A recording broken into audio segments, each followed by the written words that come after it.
Holy shit. As I said, welcome home. In many ways, Gears of War 4 knows exactly what makes the series great to begin with, and capitalizes on those strengths in myriad ways. In other respects, however, the sequel feels like a misstep as the Gears franchise continues on its storied path. The result is a fractured mix of inspiration, boredom, and exhilaration.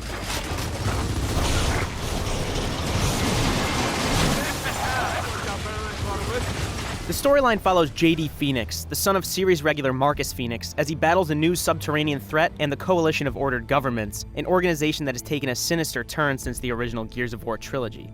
The younger Phoenix travels with new characters Kate and Del, both of whom reveal backgrounds and familial ties as the plot progresses. Unfortunately, much of this narrative feels forced or predictable. The Gears franchise has always hidden a quality story beneath its macho jargon and shallow jokes, but new studio The Coalition doesn't find much depth here in its storytelling. The humor is irritating, romances emerge on an insincere whim, and I never felt as if the characters actually cared about each other. Dialogue serves mainly as exposition, without the nuances that could otherwise flesh out complex relationships among the cast. Shit, they're gonna mess up my fucking tomatoes! What's more, the actual gameplay suffers from pacing and redundancy problems throughout the campaign. The first 2 hours are the most abrasive, throwing multitudes of simple enemies at JD and his gang as they chew through waves with conventional weapons in boring situations. It takes several chapters until firefights evolve past simple point-and-shoot scenarios. But even then, the campaign seems intent on repeating situations time and time again. Alright, who's next? Turret defense sequences, frantic fights against weaker, nimble enemies, and the simple act of clearing an area before a loud gong beckons you to the next skirmish. This lack of inspiration is all the more frustrating considering the engaging scenarios that do emerge. Gears of War 4 introduces several mini-bosses that demand a new approach to the franchise's tried-and-true combat, and mitigate the feeling of déjà vu as the chapters pass. There are also several campaign sections that make use of Gears of War 4's new Horde mode, planting it directly in the narrative during defensive scenarios with JD and his squad. And Gears of War 4's Horde mode is fantastic. Whereas Gears of War 3's overextended itself, trying too hard to expound upon a solid formula, the Wave Defense mode has found both confidence and creativity in its newest iteration. There's a handful of new mini-bosses that arrive on the scene every 10th wave to pound you with artillery or charge your position with claws raised.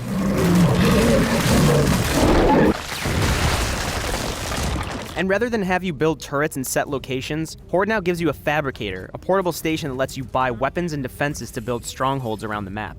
Gears of War 4 also introduces upgradable character classes to the Horde formula, asking you to fill a role on a team of up to 5 players. There's a sniper, a heavy, and an engineer devoted to maintaining defensive emplacements. While classes seem like a forced addition on paper, they result in some of the best cooperative scenarios I've seen in the Gears of War franchise.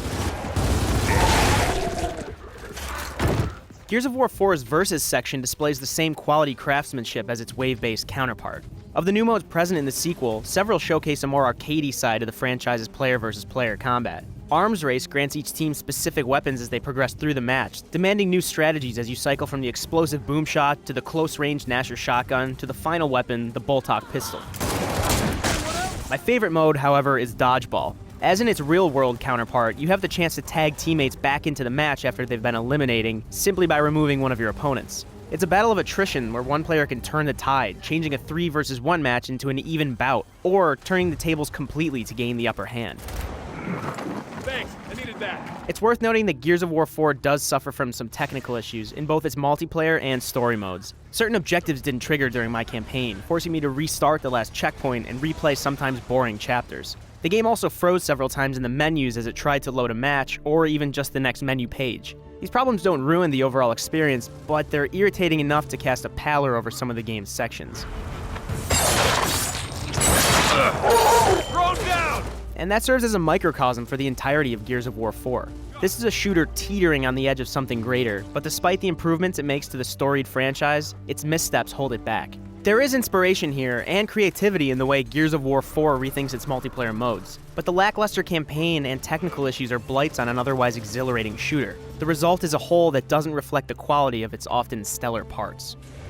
Not a goddamn word.